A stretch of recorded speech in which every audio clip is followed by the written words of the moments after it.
अगर पानी नाव की डूब जाती है,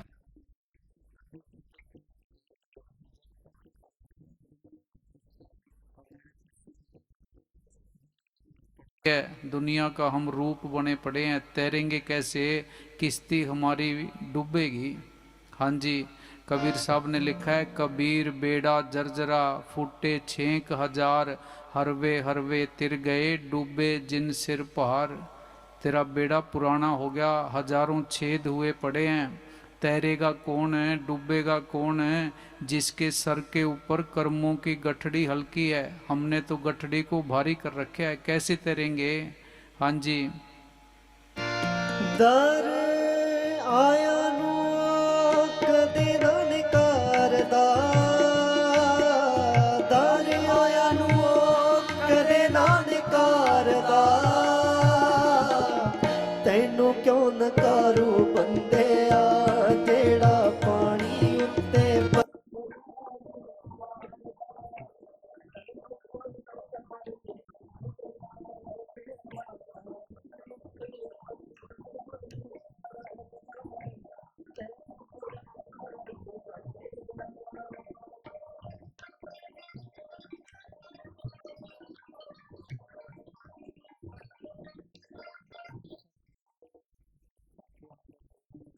मिट्टी के अंदर भी जीव होते हैं, छोटे छोटे जीव होते हैं, आंखों से दिखाई भी नहीं देते, उनका भी सतगुरु खाने का बंदोबस्त करता है, हमारा भी कर देगा।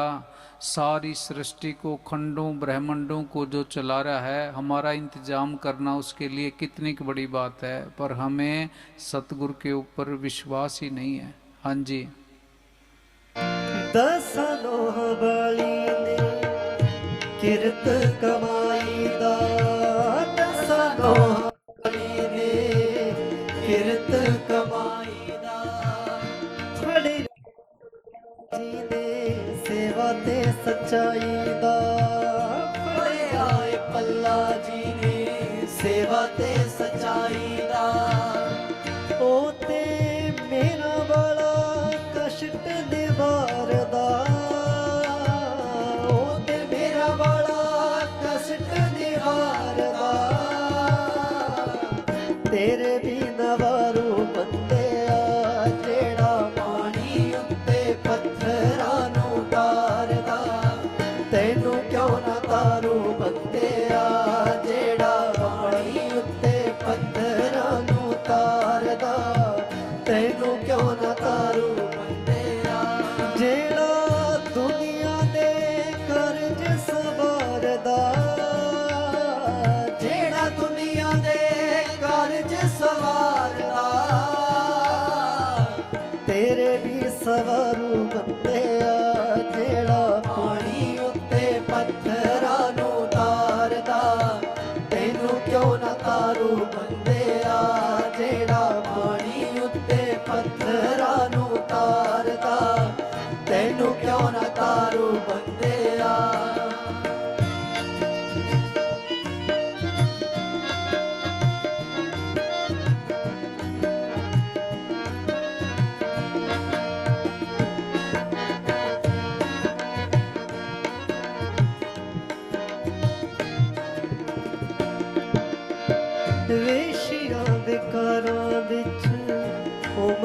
ਗਵਾਈ ਨਾ ਵਿਸ਼ਿਆਂ ਵਿਕਾਰਾਂ ਵਿੱਚ ਉਮਰ ਗਵਾਈ ਨਾ ਜੱਗ ਵਾਲੇ ਮੇਲੇ ਵਿੱਚ ਰੱਬ ਨੂੰ ਭੁਲਾਈ ਨਾ ਜੱਗ ਵਾਲੇ ਮੇਲੇ ਵਿੱਚ ਰੱਬ ਨੂੰ ਭੁਲਾਈ ਨਾ ਸਦਾ ਦਿਲ ਵਿੱਚ ਉਹਨੂੰ ਨਹੀਂ ਤਾਰਦਾ ਸਦਾ ਦਿਲ ਵਿੱਚ ਉਹਨੂੰ ਨਹੀਂ ਤਾਰਦਾ ਤੈਨੂੰ ਕਿਉਂ ਨਾ ਤਾਰੂ ਬੰਦਿਆ ਜਿਹੜਾ ਪਾਣੀ ਉੱਤੇ ਪੱਥਰਾਂ ਨੂੰ ਤਾਰਦਾ ਤੈਨੂੰ ਕਿਉਂ ਨਾ ਤਾਰੂ ਬੰਦਿਆ ਜਿਹੜਾ ਪਾਣੀ ਉੱਤੇ ਪੱਥਰਾਂ ਨੂੰ ਤਾਰਦਾ ਤੈਨੂੰ ਕਿਉਂ ਨਾ ਤਾਰੂ ਬੰਦਿਆ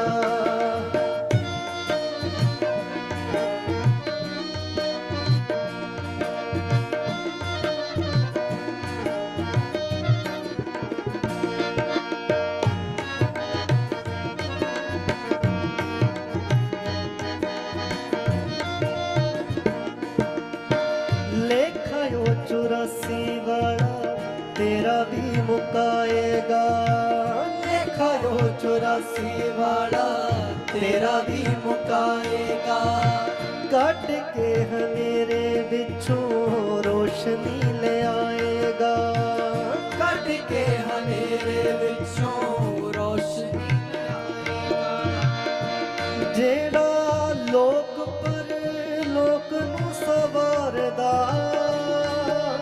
ਜਿਹੜਾ ਲੋਕ ਪਰ ਲੋਕ ਨੂੰ ਸਵਾਰਦਾ ਤੈਨੂੰ ਵੀ ਸਵਾਰੂ ਬੰਦਿਆ ਜਿਹੜਾ ਪਾਣੀ ਉੱਤੇ ਪੱਥਰਾਂ ਨੂੰ ਤਾਰਦਾ ਤੈਨੂੰ ਕਿਉਂ ਨਾ ਤਾਰੂ ਬੰਦਿਆ ਜਿਹੜਾ ਪਾਣੀ ਉੱਤੇ ਪੱਥਰਾਂ ਨੂੰ जीवन के अंदर दुख तकलीफ बीमारी आती हैं बुरा वक्त आता है हमें घबराना नहीं चाहिए सतगुरु कर्म कटवाता है जब कर्म कट जाते हैं ऑपरेशन हो जाता है मरीज ठीक हो जाता है फिर पता लगता है भाई ये तो ऑपरेशन था हम विचलित हो जाते हैं परेशान हो जाते हैं कृष्ण भगवान ने लिखा है मैं अपने प्यारे भक्तों को 3 दातें प्रदान करता हूँ कौन सी गरीबी बीमारी और निरादरी अब बताओ हम कोई इनमें से लेने के लिए तैयार हैं ना कोई गरीबी लेने के लिए तैयार ना कोई निरादरी लेने के लिए तैयार है जब बुरा टाइम आता है दुख आता है उसी टाइम ही इंसान सतगुरु को याद करता है एक फकीर ने लिखा है दुख एक गनीमत है जिसके अंदर कम से कम सतगुरु का नाम याद तो आता है हाँ जी ਜਿਹੜਾ ਲੋਕ ਪਰ ਲੋਕ ਨੂੰ ਸਵਾਰਦਾ ਜਿਹੜਾ ਲੋਕ ਪਰ में सतगुरु याद नहीं आता सुख के माथे सिल पड़े जो नाम हृदय से जाए बलिहारी व दुख के जो पल पल नाम रटाए हाँ जी ਜਿਹੜਾ ਲੋਕ ਪਰ ਲੋਕ ਨੂੰ ਸਵਾਰਦਾ ਤੈਨੂੰ ਵੀ ਸਵਾਰੂ ਬੰਦਿਆ ਜਿਹੜਾ ਪਾਣੀ ਉੱਤੇ ਪੱਥਰਾਂ ਨੂੰ ਤਾਰ हमारे ऊपर बुरा वक्त आता है परीक्षा की घड़ी होती है तो सतगुरु सब देख रहा होता है वो टूटने नहीं देता सजा भी देता है तो नीचे सहारा भी देता है जैसे कुम्हार बर्तन बनाता है ऊपर से उस घड़े के ऊपर थपकी मारता रहता है नीचे से हाथ दे के रखता है भाई कहीं टूट ना जाए जिस तरह एक माँ बच्चे का फोड़ा चिरवाने के लिए डॉक्टर के पास जाती है डॉक्टर बच्चे के जब चीरा लगाता है बच्चे को बड़ा बुरा लगता है वो माँ को भला बुरा भी कहता है जब उसका फोड़ा ठीक हो जाता है फिर उसके समझ में आती है कि भी माँ ने जो काम किया वो तेरे फायदे के लिए था जब परीक्षा ख़त्म हो जाएगी फिर हमें पता लगेगा भी सतगुरु जो काम सतगुरु ने जो दुख तकलीफ़ें दी थी वो हमारे भले के लिए थी। जब एग्जाम चल रहे होते हैं, परीक्षा चल रही होती है, उस टाइम शिक्षक गुरु मौन रहता है, देखता रहता है, पर अगर गिरने लग जाए सहारा भी देता है। हाँ जी। पोते मेरा वाला कष्ट निवारदा, तेरे भी नवारू बंदिया, जेड़ा पानी उत्ते पत्थरां नूं तारदा, तैनू क्यों ना तारू बंदिया, जेड़ा पानी उत्ते पत्थरां नूं तारदा, तैनू क्यों ना तारू बंदिया, तैनू क्यों ना तारू बंदिया, तैनू क्यों ना तारू बंदिया। बोल बोल बोल।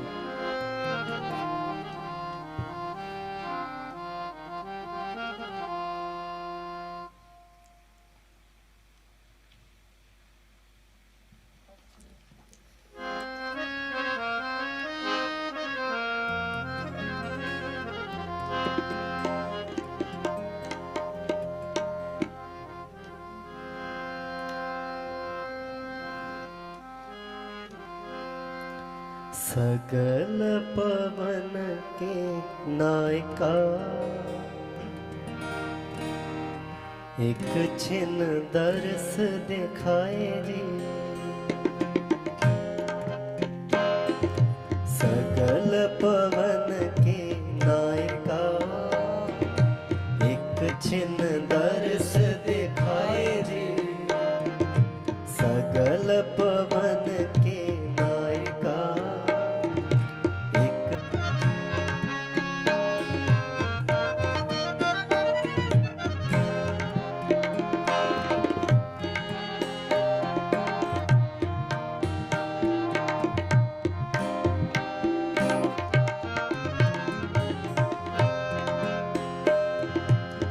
को पर्यो जैसे दादरा, कुछ देश विदेश न बूझ,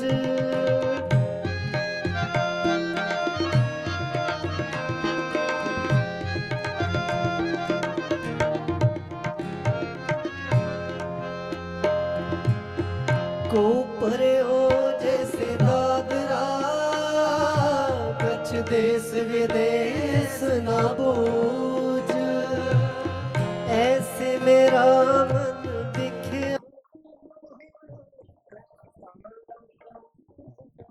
बूझ, मेरा मन दिखया बिहार न सूझ, एक छिन दर्श दिखा, छिन दर्श दिखाए जी, एक छिन दर्श दिखाए जी, एक छिन दर्श दिखाए जी। कबीर साहब कहते हैं भी बेनती इस तरह करनी है सतगुरु के आगे भी, हे सतगुरु मेरे हालात तो कुएं के मेंढक की तरह है। जैसे कुएं का मेंढक होता है, उसको कुएं के बाहर की दुनिया के बारे में कोई ज्ञान नहीं होता। मैं दुनिया के विषय विकारों के अंदर इस तरह फंसा पड़ा हूँ, मेरे को तू निकाल, मेरे ऊपर कृपा कर। संत वाणी लिखते हैं हमें समझाने के लिए भी, इस रास्ते के ऊपर तुम्हें चलना है। हम वाणी के ऊपर विचार नहीं करते, अमल नहीं करते, हम वाणी को पढ़ते रहते हैं, पढ़ते रहते हैं। पढ़ने से बात बनने वाली नहीं है। किसी मिठाई बनाने का कोई फार्मूला किसी किताब के अंदर लिखा हो, उस फार्मूले को हम 1,00,000 बार पढ़ लें, 5,00,000 बार पढ़ लें, मिठाई बनने वाली नहीं है। जिस तरह फार्मूले के अंदर बताया गया है, तरीका बताया गया है, अगर उसी तरह हम विधि को अपनाएंगे तो मिठाई बन जाएगी।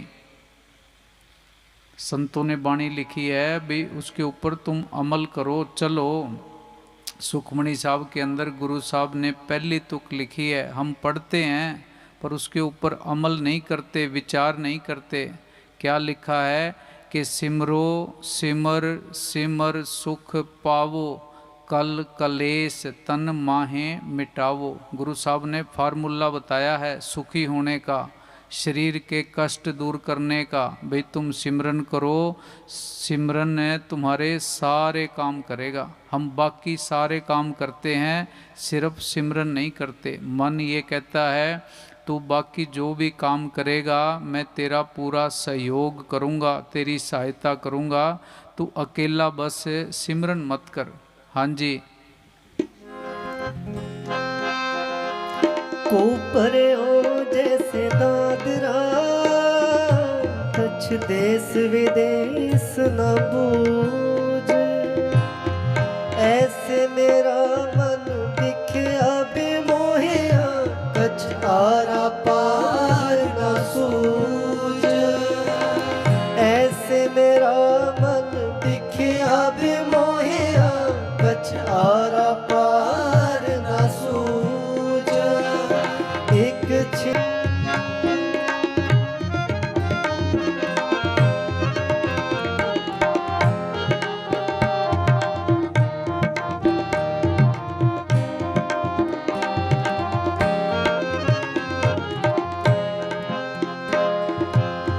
मलन पई मत माधवा, तेरी गत लखी ना जाए।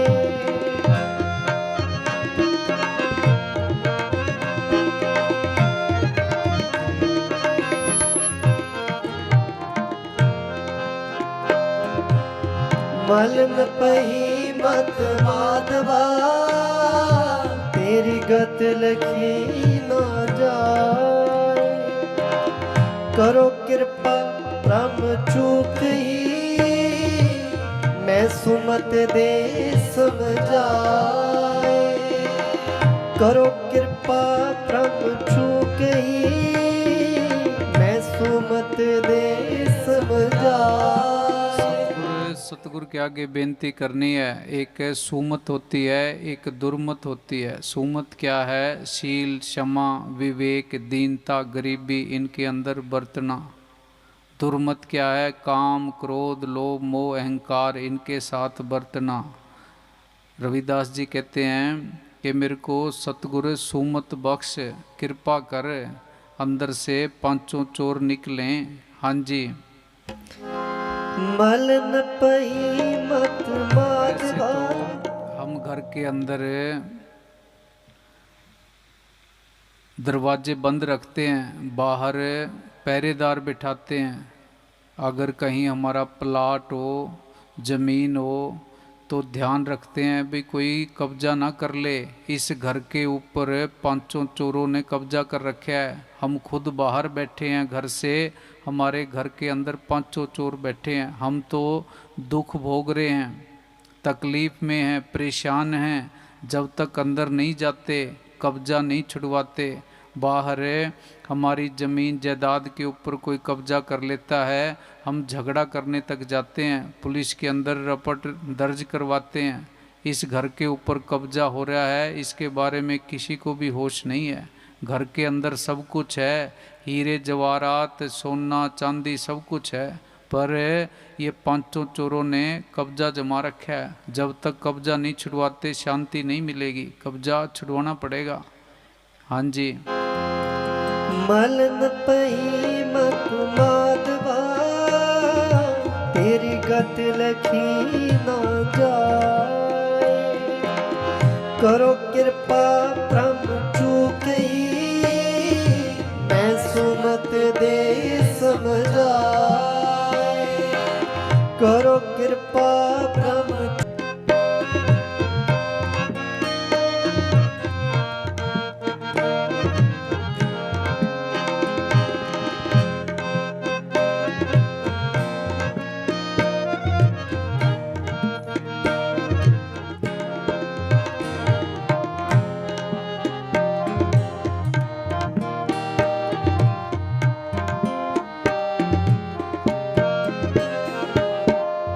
जोगी सरपा। सब लेट तो नहीं हो रहे, जाना तो नहीं? अच्छा चलो। जोगी सर पावे नहीं, तो गुण कथन अपार।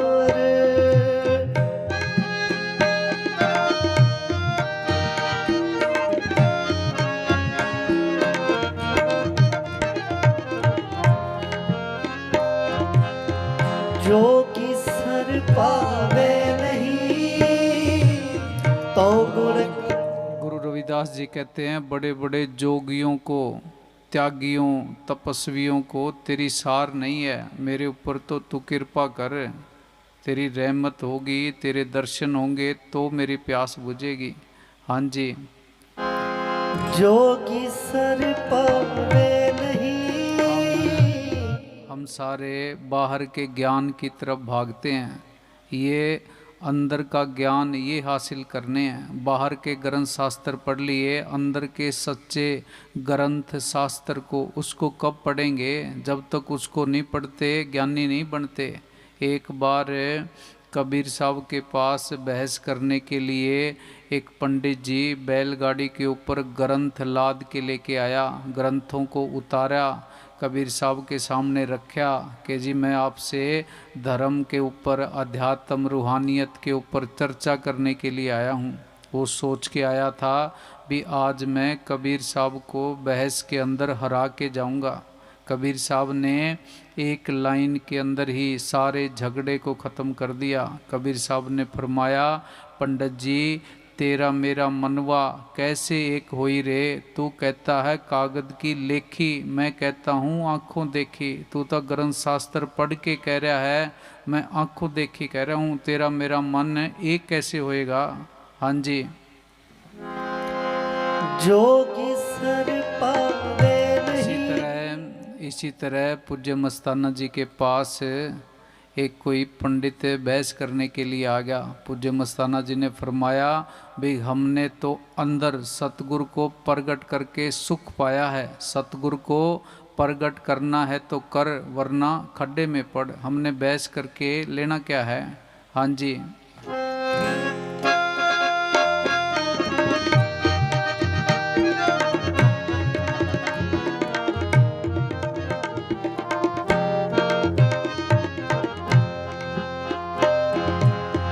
जोगी सर पावे नहीं, तो गुण कथन अपार। प्रेम भगत के कारणे, कहो रविदास चमार।